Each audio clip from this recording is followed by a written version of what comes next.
Fueron los guardaespaldas de élite de Hitler, los implacables guardianes de su Führer. Pero estos fieles servidores del régimen nazi estuvieron también entre los combatientes más temidos de la Segunda Guerra Mundial. Las Waffen-SS, las unidades de combate de las SS, se hicieron famosas por su tenacidad en el campo de batalla. En innumerables ocasiones, tanto en el frente occidental como en el oriental, los miembros de las Waffen-SS fueron la piedra angular de las defensas alemanas y lucharon hasta la muerte, incluso cuando todo atisbo de esperanza se había desvanecido.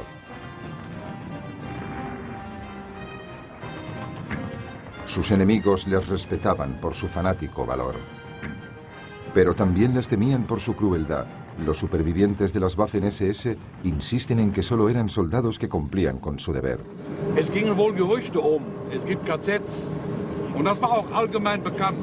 Aber dass in den KZs so Furchtbares passierte unter dem Namen SS, aber das hat nichts mit der Waffen-SS zu tun. Wir waren Soldaten, ganz einfache Soldaten.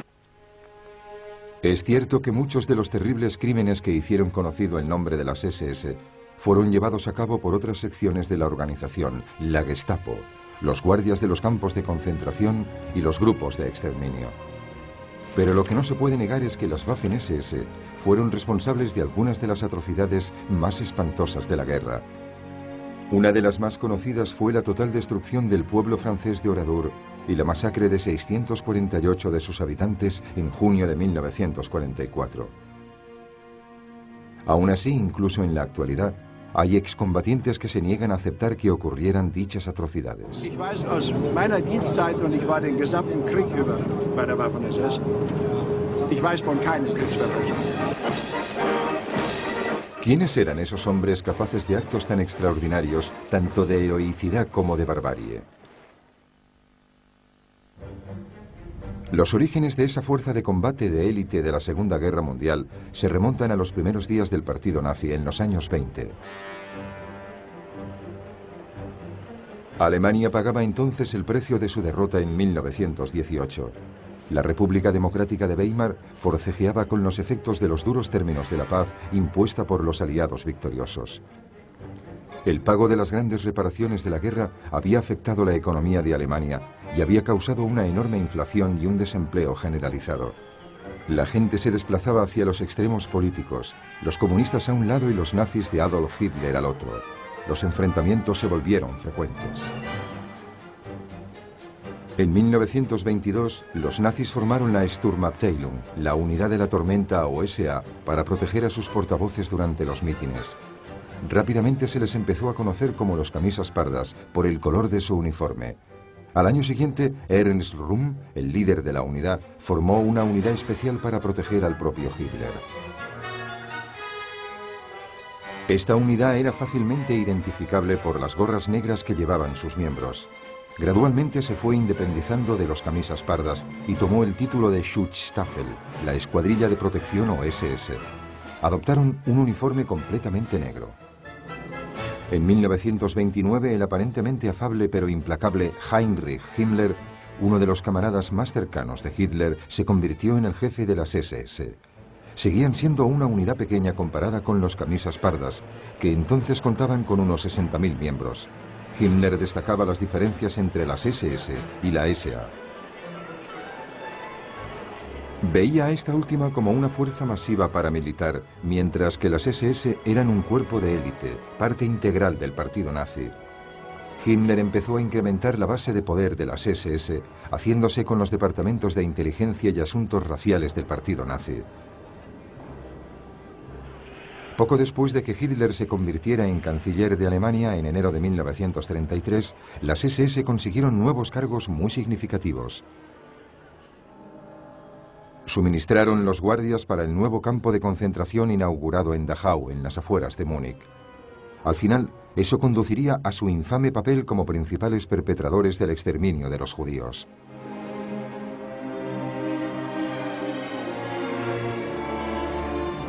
En 1934, las SS también se hicieron con la Gestapo, la policía secreta del Estado que había fundado en 1933 Hermann Göring. Eso significaba que Himmler tenía ahora todos los órganos de política y terror bajo su control directo. Junto a todos esos acontecimientos, el nuevo Führer también ordenó la organización de una unidad especial de las SS que debía llamarse SS Leibstandarte Adolf Hitler. Esa unidad se convertiría finalmente en las Waffen-SS o SS Armadas. La Leibstandarte sería la guardia personal de Hitler, de servicio en la Cancillería del Reich y en el retiro de montaña del Führer en Berchtesgaden, en los Alpes bávaros.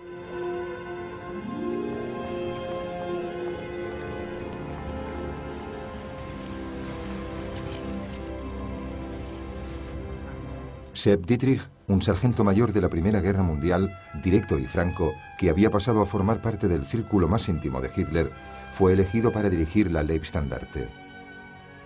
Sus miembros eran todos voluntarios, y Dietrich insistía en que fueran hombres maduros de entre 23 y 35 años, en excelentes condiciones físicas y de al menos 1,80 m de altura.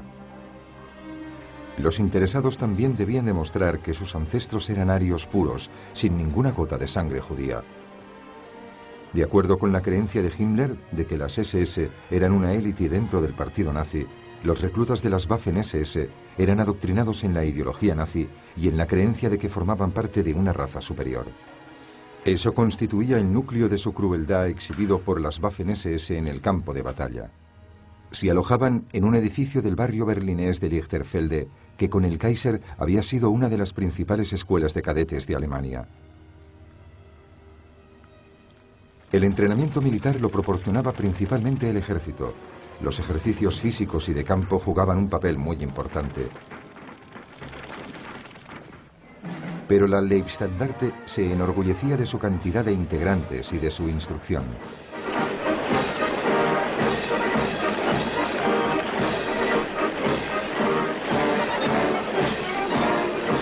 Otras unidades de las SS pronto apodaron burlonamente a sus miembros los soldados del asfalto. Pese al crecimiento de las SS, la SA continuó siendo una fuerza poderosa en Alemania. Ernst Röhm incluso recomendó que Hitler diese prioridad a sus camisas pardas por encima de las fuerzas armadas en la defensa del Reich. Hitler decidió que Röhm se había convertido en una amenaza. A primera hora del 30 de junio de 1934 voló hacia Múnich. Le acompañaba Sepp Dietrich y una unidad escogida de la Leibstandarte. Hitler detuvo a Röhm y a varios de sus camaradas en un hotel junto a un lago, mientras Dietrich llevaba a cabo más detenciones en Múnich. Arrestaron a otros en Berlín y la Leibstandarte llevó a cabo muchas de las subsiguientes ejecuciones. Como el ayudante de Himmler, el general de las SS, Karl Wolf, explicaría más tarde, la amistad y la lealtad personales no debían interponerse en su camino. Entre otros, había un tipo simpático, el conde von Sprettig, el ayudante personal de Röhm. Tenía la misma relación con Röhm que yo con Himmler.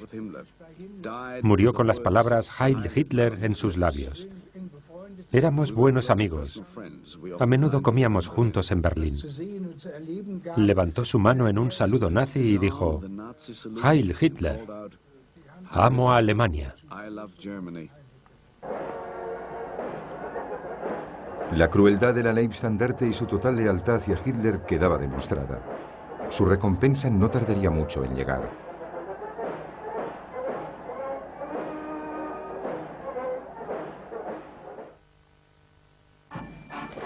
La lealtad de las SS Leibstandarte, cuando los camisas pardas de Röhm fueron diezmados, fue recompensada por Hitler otorgándoles una gran importancia. La Leibstandarte de Sepp Dietrich se convirtió en un regimiento completo y se formaron dos más. Se los conocía como las SS Verfügungstruppen o SSVT, tropas de operaciones especiales que serían completamente distintas del resto de las secciones de las SS. La expansión del brazo armado de las SS no condujo a ninguna reducción de los requisitos físicos o raciales. Las SSVT siguieron siendo las tropas políticas de élite de Hitler, adoctrinadas en la creencia de su propia superioridad. Casi inevitablemente, dicha expansión provocó la hostilidad del ejército, que sospechaba que Hitler estaba creando una fuerza militar rival. Su intención real era que en época de guerra las SSVT se incorporaran al ejército como una división completa.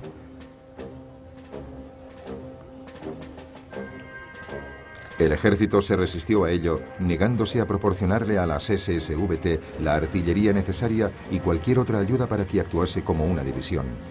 Los generales pidieron que las exigencias de Hitler de una rápida expansión de su ejército no significara quedarse sin recursos.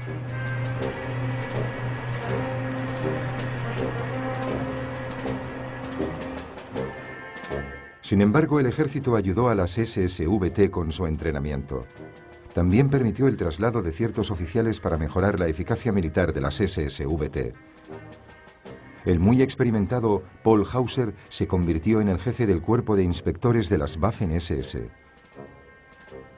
Felix Steiner, director de educación del ejército, fue asimismo director de educación de las Waffen-SS. Steiner había sido tropa de asalto durante la Primera Guerra Mundial, así que las Waffen-SS adoptaron un papel similar convirtiéndose en tropas de asalto bien entrenadas. Dirigían los ataques mientras que el ejército proporcionaría la carne de cañón. El objetivo era crear una fuerza de hombres duros y despiadados. Como demostrarían los acontecimientos, Hauser y Steiner hicieron un trabajo excelente. Pero el inconveniente era que los hombres de las Waffen-SS se volvieron totalmente implacables con las vidas humanas, fueran las suyas o las de sus enemigos. Si habían sembrado las semillas de las atrocidades que mancillarían la reputación de las Waffen-SS. Pese a las sospechas del ejército hacia las SSVT, estas recibieron el control de la Leibstandarte durante la anexión de Austria en marzo de 1938 y otras unidades de SSVT durante la toma de la región de los Sudetes en Checoslovaquia ese mismo otoño. El fracaso de Gran Bretaña y Francia para intervenir cuando Hitler desmembró lo que quedaba de Checoslovaquia convenció a Hitler de que podía atacar Polonia. Las SSVT estaban a punto de entrar en un combate real por primera vez.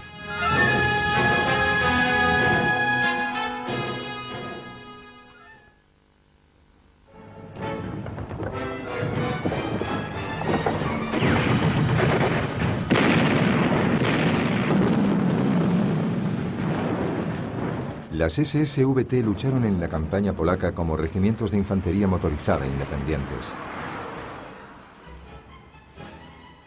A Hitler le interesaban particularmente los progresos de Sepp Dietrich y la Leibstandarte y marcaba diariamente Sepp en su mapa de la Cancillería. Aún así, pese a la victoria relámpago de Alemania sobre Polonia, el ejército pensó que la actuación de las SSVT dejaba mucho que desear. Sus unidades no tenían disciplina de ataque y no tenían en cuenta el número de bajas. También mostraban una ominosa tendencia a incendiar pueblos y abusar de los civiles.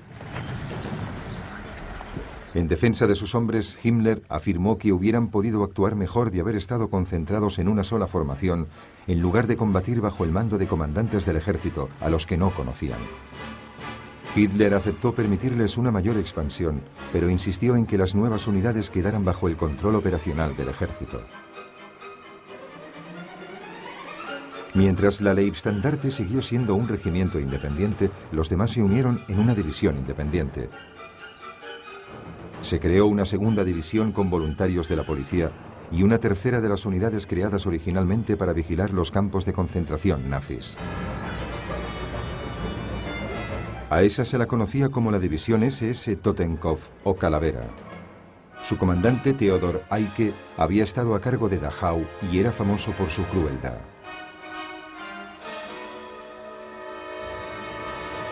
Las nuevas SSVT también recibieron un nuevo nombre. En marzo de 1940 se convirtieron en las Waffen-SS o SS Armadas, confirmando así que eran un elemento independiente de las Fuerzas Armadas alemanas.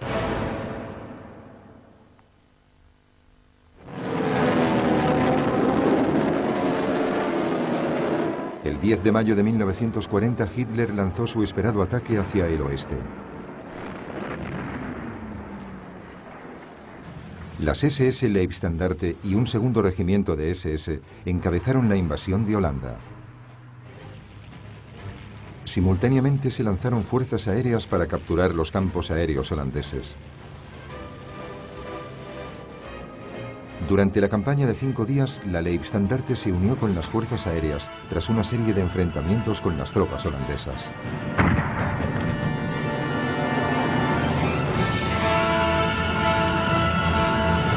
Sin embargo, tuvo lugar un desafortunado incidente en Rotterdam, cuando el comandante de aviación, el general Kurt Student, resultó herido.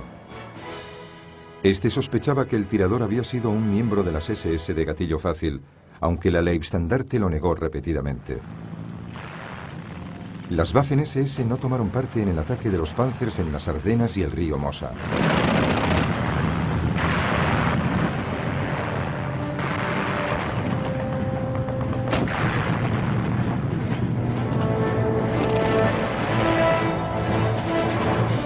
Pero al empezar a avanzar hacia el oeste, llamó a la división SS Totenkopf, que se hallaba en reserva, para luchar en apoyo de la 7ª División Panzer de Erwin Rommel. El 21 de mayo, los británicos lanzaron un contraataque blindado sobre el flanco del 7º Panzer y la SS Totenkopf. Consiguieron desestabilizar a los alemanes momentáneamente y causaron cierto pánico, especialmente entre las filas de la Totenkopf, antes de que continuara el avance germano hacia el oeste. Los alemanes cercaron a los británicos junto con las tropas francesas en un foco de resistencia en el puerto de Dunkerque.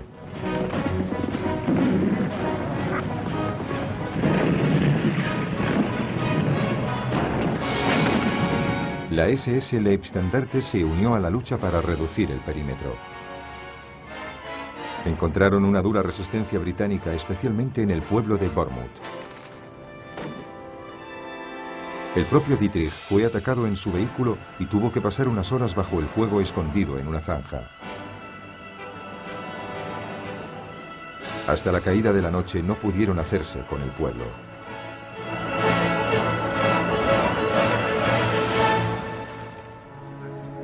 La Leibstandarte capturó un buen número de soldados británicos. Llevaron a unos 90 de ellos a un granero. Uno de los pocos supervivientes describe lo que ocurrió a continuación. Empezaron a agruparnos de 5 en 5. Yo estaba en el segundo grupo y teníamos 2 detrás. Mataron a todo el mundo y cuando recuperé el sentido, volví arrastrándome hasta el granero. Los alemanes volvieron y empezaron de nuevo, y los compañeros que tenía detrás cayeron y les dispararon encima de mí. Tuve suerte y solo me dieron en la rodilla. Fue uno de los primeros ejemplos documentados de la actuación por la que las Waffen-SS acabarían siendo tristemente famosas. La Totenkopf de Theodor Eicke también fue culpable de la masacre de prisioneros, esta vez en un pueblo llamado Le Paradis, en el que mataron a casi 100 soldados británicos.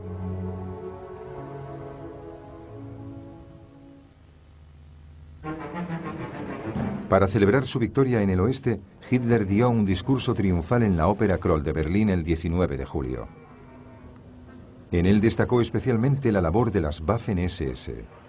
Su comportamiento táctico había mejorado, pero la obediencia y el lavado de cerebro ideológico convertían a los miembros de la Waffen-SS en soldados a los que les era indiferente su propia supervivencia y que estaban cruelmente dispuestos a acabar con las vidas de los prisioneros. Tras la campaña en el oeste, Himmler era partidario de incrementar las Waffen-SS, pero al ejército le preocupaba que le robaran reclutas. Por consiguiente, Hitler autorizó solo un pequeño aumento, pero permitió un cambio significativo. Se formó una nueva división, la SS Viking, formada por ciudadanos de los países ocupados por Alemania, habitados por gente de estirpe similar, como dijo Himmler. Daneses, holandeses y noruegos muy de derecha se unieron a la división SS Viking. Un danés dio sus motivos para alistarse en las Waffen-SS. Luchaba voluntariamente en las Waffen-SS, en el frente oriental, por la idea de una Europa unida. Y lo que me gustaría dejar muy claro es que los alemanes, la única oportunidad que tuvimos de luchar contra los comunistas, porque no podíamos hacerlo solos, fue junto con los alemanes. Mientras tanto, la división SS Das Reich y la Leibstandarte tomaron parte en la invasión de Yugoslavia y Grecia en abril de 1941. En dicha campaña, ambas unidades destacaron, y una acción en particular tipificó los mejores aspectos del espíritu de lucha de las Waffen-SS y su determinación para demostrar que eran mejores que el propio ejército. Hauptsturmführer Fritz Klingenberg, un comandante de compañía del Star Reich, condujo a sus hombres a la carrera por llegar a la capital yugoslava, Belgrado, antes que el regimiento de élite del ejército Großdeutschland. Aunque las lluvias de primavera les retrasaron notablemente, ya que habían convertido las carreteras en pantanos, su unidad llegó a orillas del Danubio primero, pero no pudo cruzarlo porque se habían destruido todos los puentes. Klingenberg encontró un bote de remos abandonado y cruzó el río con 10 voluntarios. Se dirigieron a la embajada alemana, que estaba sitiada por una muchedumbre enfurecida. Klingenberg utilizó el teléfono de la embajada para llamar al alcalde de Belgrado. Le amenazó con ordenar un ataque aéreo si la ciudad no se rendía. Sin saber que los alemanes no disponían de radio, el alcalde mordió el anzuelo y se rindió. Klingenberg recibió la Cruz de Caballero por su hazaña. Seguiría luchando en las Waffen-SS y moriría en marzo de 1945, días antes de que Alemania se rindiera. Cuando los alemanes llegaron a la capital griega, Atenas, fue Sepp Dietrich el que consiguió la rendición del ejército griego. Nuevamente, uno de los soldados favoritos del Führer había demostrado ser un héroe, y las Waffen-SS habían incrementado su reputación de ímpetu y agresividad. La campaña en los Balcanes, sin embargo, fue apenas una mera distracción comparada con la tormenta que Hitler estaba a punto de desatar.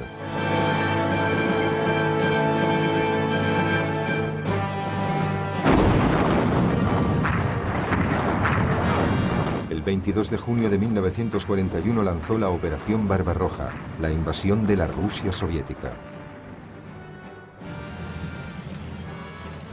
Para entonces, la Leibstandarte había aumentado hasta convertirse en una división en toda regla, y las 6 divisiones de las Waffen-SS tomaron parte en el asalto inicial.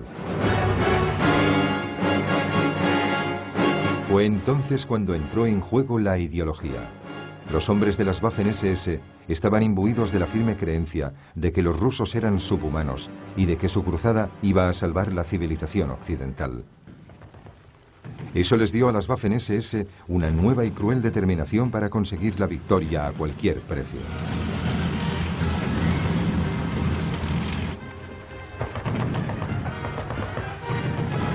Los generales del ejército pronto empezaron a respetar sus cualidades de combate en una guerra que era más cruenta que cualquiera que se hubiese librado hasta entonces. Pero la reputación de las Waffen-SS pronto se relacionó con las actividades de otras unidades de las SS, en particular las de los Einsatzgruppen o escuadras de exterminio, que organizaron las masacres de miles de judíos soviéticos. Lo que se veía como una cruzada contra el comunismo animó a otros voluntarios de la Europa ocupada, tanto del este como del oeste, a alistarse en las Waffen-SS. Se les conocería como las legiones extranjeras de las SS y a menudo estaban entre los miembros más despiadados de las Waffen-SS. Una muestra típica de los hombres que se presentaron fue el belga Leon de Grelle, que había sido líder del partido rexista de extrema derecha antes de la guerra. Creó la Legión Valonia, que se unió a las Waffen-SS. De Grelle la llevó a Rusia y la dirigió durante el combate.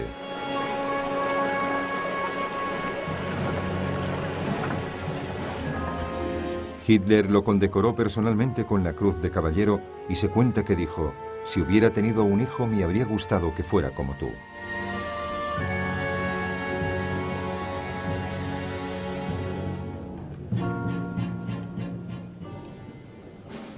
Las Waffen-SS se pusieron a prueba durante las duras batallas del invierno de 1941 y 1942 mediante su capacidad de resistir y luchar.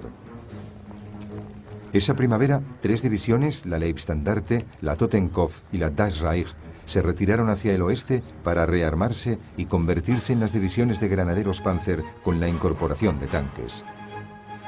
En formación con los cuerpos de Panzers de las SS, Himmler se aseguraba así de que esas divisiones recibieran el mejor equipo y fueran más potentes que las divisiones del ejército equivalentes. Los cuerpos Panzer de las SS, dirigidos por Paul Hauser, regresaron a Rusia a principios de 1943 y consiguieron fama legendaria por su recaptura de Kharkov esa primavera. La labor de Sepp Dietrich fue particularmente distinguida. Hitler le concedió las espadas de su Cruz de Caballero y le recompensó con 1.000.000 de marcos.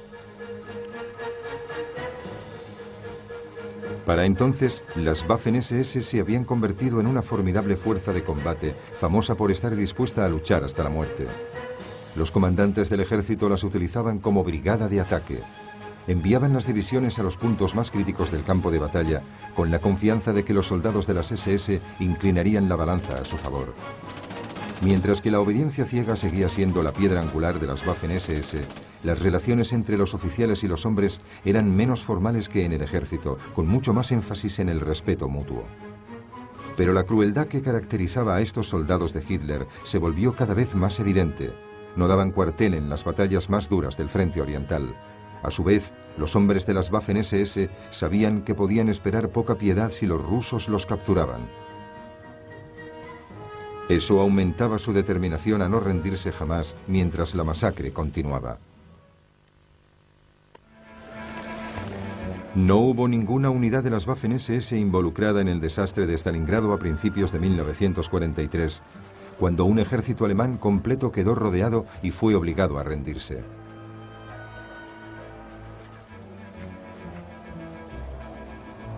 Pero participaron activamente en la batalla definitiva que confirmó que la suerte había cambiado en el frente oriental.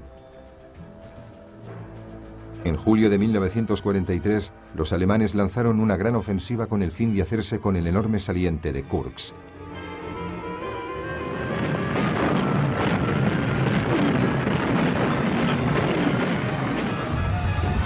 Las Waffen-SS se habían incrementado hasta formar 4 cuerpos, unas 12 divisiones, y la mayor parte de ellas tomaron parte en lo que se convertiría en una de las más importantes y más duras batallas con tanques de la historia.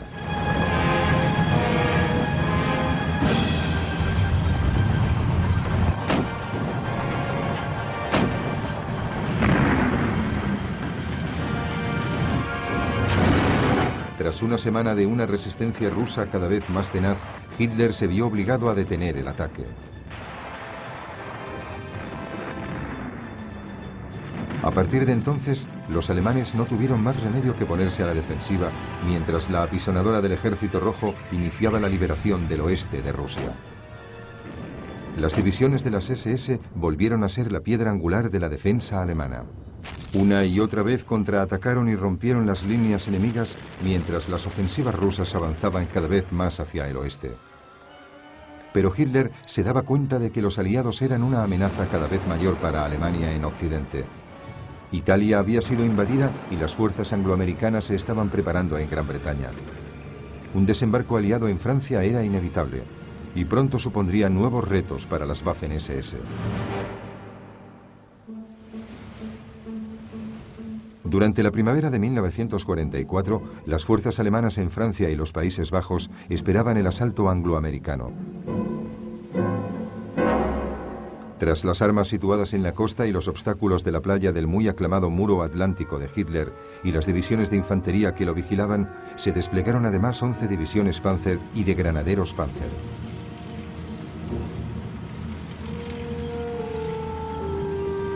Cuatro de estas formaciones eran divisiones de las Waffen-SS. En el sur de Francia estaba la Das Reich y en el Valle del Loire la 17ª División de Granaderos Panzer de las SS. La Leibstandarte se hallaba en Bélgica, reorganizándose tras una dura lucha en el frente oriental, y al oeste de París estaba la recientemente formada 12ª División Panzer Hitlerjugend de las SS. Como sugiere su nombre, la División de Juventudes Hitlerianas consistía en jóvenes de 17 y 18 años preparados para el combate, oficiales experimentados y oficiales de bajo rango. Los reclutas de la División de las Juventudes Hitlerianas eran una generación de muchachos educados siempre bajo el gobierno nazi. Adoctrinados desde la más tierna infancia en la ideología de la supervivencia de los más fuertes y de la nobleza de la guerra por encima de cualquier otra actividad humana, se encontraban entre los más fanáticos de todos los soldados ideológicos de Hitler. El primer cuerpo Panzer de Sepp Dietrich dirigía 3 de las 4 divisiones.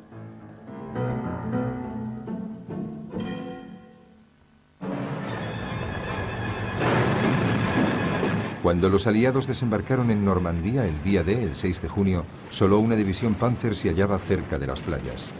Pero sus unidades estaban demasiado repartidas para poder responder a los desembarcos iniciales. Hitler se negaba a permitir que el grueso de las divisiones Panzer se moviera sin su permiso. El Führer dormía y nadie se atrevió a despertarlo, así que no fue hasta la tarde cuando las juventudes hitlerianas empezaron a desplegarse. Sus tropas entraron en acción la tarde del día siguiente. Pero en lugar de poder organizar un contraataque definitivo para hacer que los aliados retrocedieran hasta el mar, las juventudes hitlerianas se encontraron luchando una batalla defensiva desesperada.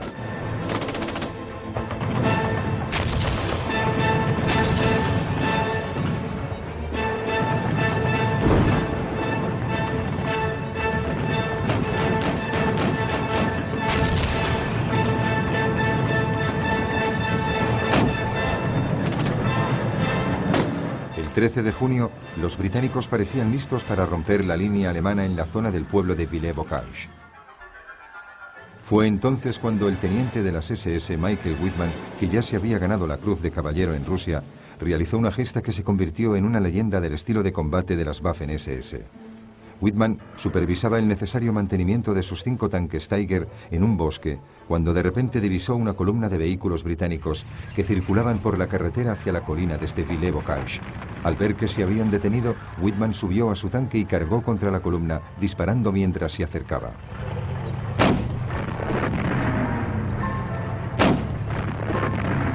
En cuestión de minutos se había deshecho de 25 vehículos británicos.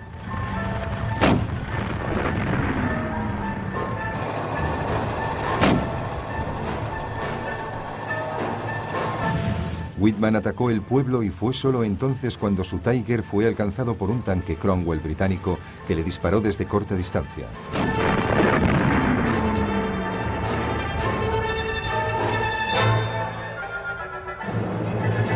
Wittmann y su equipo consiguieron escapar. Esta acción en solitario detuvo el ataque británico.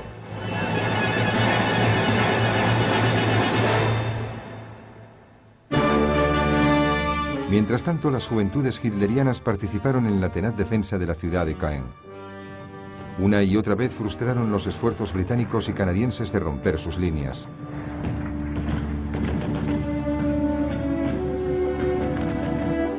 Fritz Witt, su carismático comandante, murió al principio de la batalla.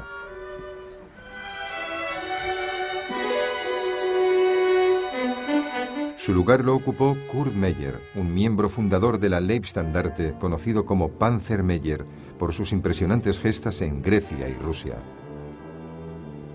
Pese a su fuerza menguante, Meyer y sus jóvenes soldados siguieron luchando, ganándose el respeto tanto de sus aliados como de sus enemigos. Pero si las divisiones de las Waffen-SS lucharon valientemente en Normandía, también mostraron la misma crueldad que en Rusia. En al menos 2 ocasiones mataron a sangre fría a los soldados canadienses capturados.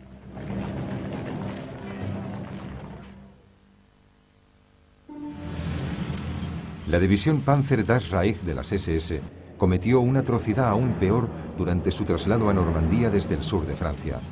Se vio obligada a circular por carretera porque los aliados habían destruido el sistema ferroviario. La resistencia francesa acosaba constantemente a los alemanes, volando puentes y organizando emboscadas. Finalmente, en el pueblo de Oradour-sur-Glane, la división Das Reich acometió su terrible venganza.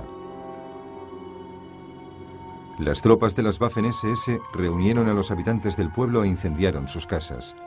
Después llevaron a todos a la iglesia y la incendiaron también. Un total de 648 civiles franceses murieron en esa masacre. Para muchos, Oradour fue el momento en el que quedó claro que la afirmación de las Waffen-SS de que eran simplemente soldados de combate se trataba únicamente de un mito. Aunque tras la guerra afirmaron que nunca habían participado en masacre alguna, las descarnadas ruinas de este pueblo francés siguen demostrando todo lo contrario.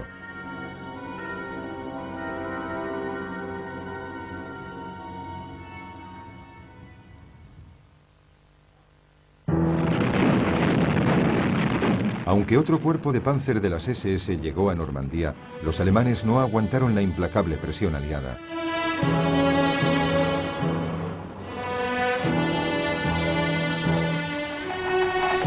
Los restos destrozados de su ejército se retiraron hacia el este cruzando Francia. Para entonces, muchos de los principales comandantes de las Waffen-SS habían caído. Panzermeyer fue herido y capturado. Michael Wittmann, el héroe de Villers-Bocage, había muerto.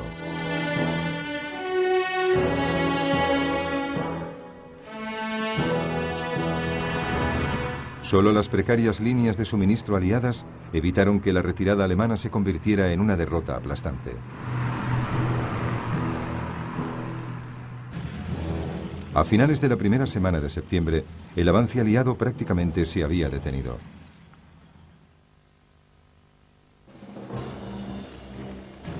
Las divisiones de las Waffen-SS se habían retirado del frente para reorganizarse. Dos de ellas, la 90 y la 10ª División Panzer de las SS, lo hicieron en la región de Arnhem, en Holanda. Eso supondría un desastre para los aliados. Porque el 17 de septiembre de 1944 organizaron una enorme operación aérea para superar el último bastión natural de Alemania en el oeste, el río Rin, tomando los puentes de las aguas holandesas. Los paracaidistas británicos y polacos saltaron sobre Arnhem. Las tropas de las Waffen-SS entraron rápidamente en acción.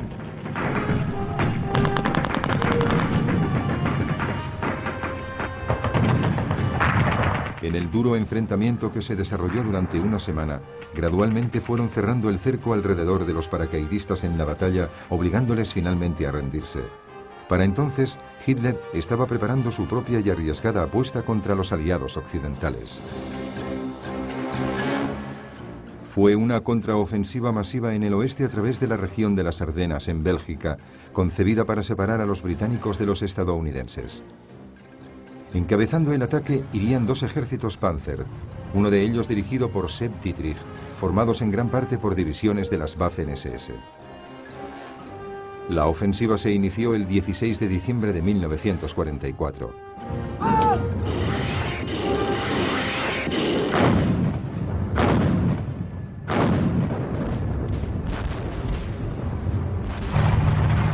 Los grupos de batalla de Dietrich partieron las defensas estadounidenses y causaron el pánico y la confusión.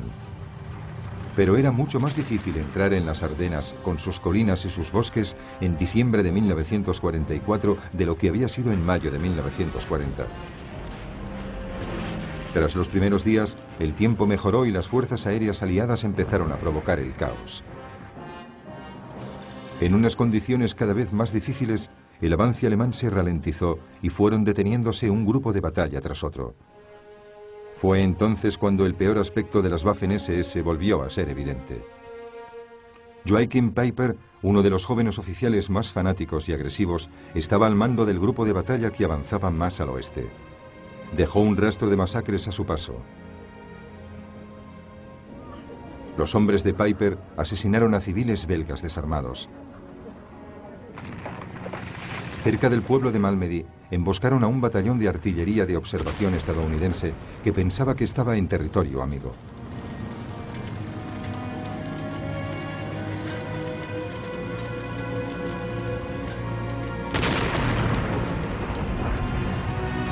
Los hombres de Peiper dispararon a los vehículos del principio y del final del convoy para atrapar a los demás, asegurándose de que pocos de ellos escaparan a la masacre.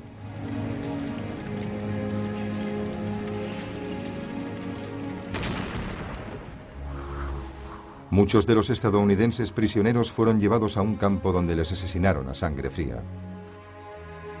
Fue una carnicería que volvería para atormentar a las Waffen-SS. Pero pese a su barbarie, a finales de diciembre, los ejércitos de Hitler se retiraban. La apuesta del Führer en el oeste había fracasado y se vio obligado a volver la vista una vez más hacia el este, donde el ejército rojo parecía preparado para avanzar por territorio alemán. El último acto del drama de las Waffen-SS y el régimen al que habían servido tan fielmente estaba a punto de empezar.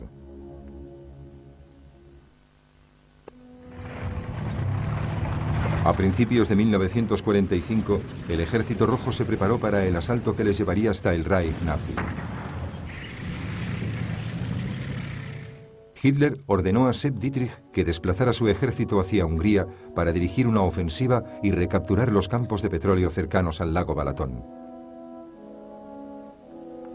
La unidad de Dietrich recibió el nombre de Sexto Ejército Panzer de las SS.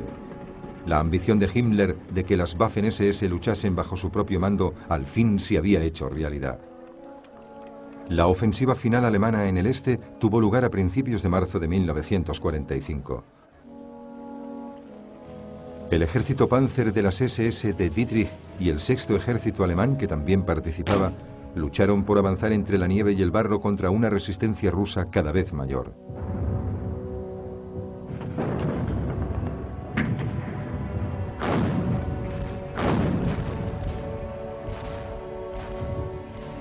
Una semana después el ataque se había detenido. Hitler estaba tan furioso que ordenó que los hombres de las SS se despojaran de sus brazaletes en señal de desgracia. Pero fieles a su lema "Mi honor es mi lealtad", las divisiones de las Waffen-SS continuaron luchando mientras los rusos y los aliados occidentales presionaban cada vez más al Tercer Reich. Para entonces, tanto en el frente oriental como en el occidental, el auténtico horror de las actividades de las otras secciones de las SS iba quedando al descubierto con la liberación de los campos de exterminio. Las espeluznadas tropas aliadas hacían pocos intentos por encontrar a los culpables entre todos aquellos que llevaban la insignia de las SS. Al oeste, los aliados encontraban continuamente pequeños focos de fanática resistencia de las SS, pero eso solo retrasaba lo inevitable. Al este, los restos del Sexto Ejército Panzer de las SS no pudieron evitar que los rusos capturaran Viena.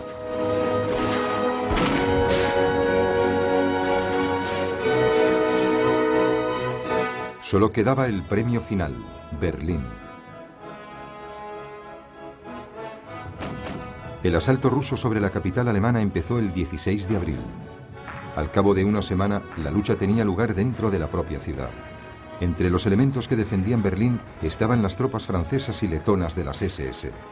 Hitler todavía esperaba que sus Waffen-SS pudiesen conseguir un milagro y rescatarle, pero eso era una mera fantasía. La guarnición alemana se rindió finalmente el 2 de mayo, 2 días después de que Hitler se hubiese suicidado.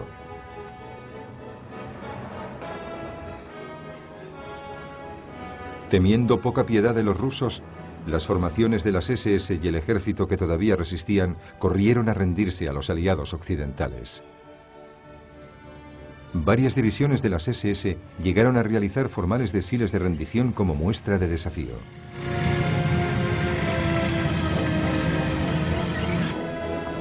Debido al vasto catálogo de crímenes contra la humanidad cometidos por las SS en general y los crímenes de guerra de las unidades particulares de las Waffen-SS, todos los hombres de las SS fueron agrupados para ser sometidos a interrogatorios especiales. Muchos intentaron pasar desapercibidos, pero les traicionaba el número de las SS tatuado bajo el brazo, que no podía esconderse fácilmente. Algunos miembros de las Waffen-SS se vieron finalmente sometidos a juicio y algunos pagaron el precio definitivo por sus crímenes. Muy pocos de los que cayeron en manos rusas pudieron regresar a Alemania. Para las Waffen-SS, el juicio de sus militares involucrados en la masacre de Malmedy fue el más importante. Casi todos los miembros de la cadena de mando de las Waffen-SS fueron procesados y la gran mayoría declarados culpables. Sepp Dietrich, bajo cuyo mando había estado Peiper, estuvo entre los primeros condenados. El presidente, en el momento de la votación, ha ordenado cadena perpetua, que comenzará inmediatamente en los lugares que designe la autoridad militar competente. Joachim Peiper, cuyo grupo de batalla había sido el responsable de la masacre, fue uno de los 6 hombres condenados a muerte. Finalmente, dichas condenas fueron conmutadas y el propio Dietrich saldría en libertad condicional en 1956. Pero el largo brazo de la justicia no había terminado todavía con él. Al año siguiente fue procesado por un tribunal de Alemania Occidental por su papel en la Noche de los Cuchillos Largos de 1934. Le condenaron a cárcel, pero le liberaron tras 15 meses por motivos médicos. Él y muchos de los que lucharon bajo su mando pronto desdeñaron la brutal realidad de lo que habían hecho. Ich muss dazu sagen, dass wir eine Fronttruppe sind. Wir sind nur vorne gewesen, wir haben gekämpft. Was im Hinterland passiert ist, davon wissen wir nichts. Wir waren Soldaten, ganz einfache Soldaten. Pese a todas las pruebas que sugerían lo contrario, el gobierno de Alemania Occidental estuvo de acuerdo. Durante los años 50, otorgó a los excombatientes de las Waffen-SS pensiones de guerra, puesto que habían luchado por su país igual que todos los demás soldados. Las autoridades también permitieron que los que habían luchado en las Waffen-SS formaran su propia asociación, Hayek, que sigue funcionando en la actualidad. Fue un brutal contraste con el trato que recibieron hombres como León Degrelle, que había luchado en las legiones extranjeras de las Waffen-SS. Nunca pudo regresar a Bélgica, donde era considerado un traidor, y vivió el resto de sus días en España. Sepp Dietrich, la personificación del soldado ideológico de Hitler, murió en su cama en abril de 1966. Le enterraron con los honores de alguien que había luchado con valentía y distinción por su país. Dietrich y sus compañeros de las Waffen-SS tenían una reputación de lucha sin parangón. Su determinación para seguir combatiendo, a menudo en situaciones imposibles, les hizo ganarse el respeto de sus enemigos y la admiración de sus compatriotas. Fueron auténticos gladiadores. Pero envenenados por su ideología, la tragedia fue que se convirtieron en servidores acérrimos de un régimen perverso. Su reputación como combatientes quedará siempre manchada por las masacres que cometieron en su nombre.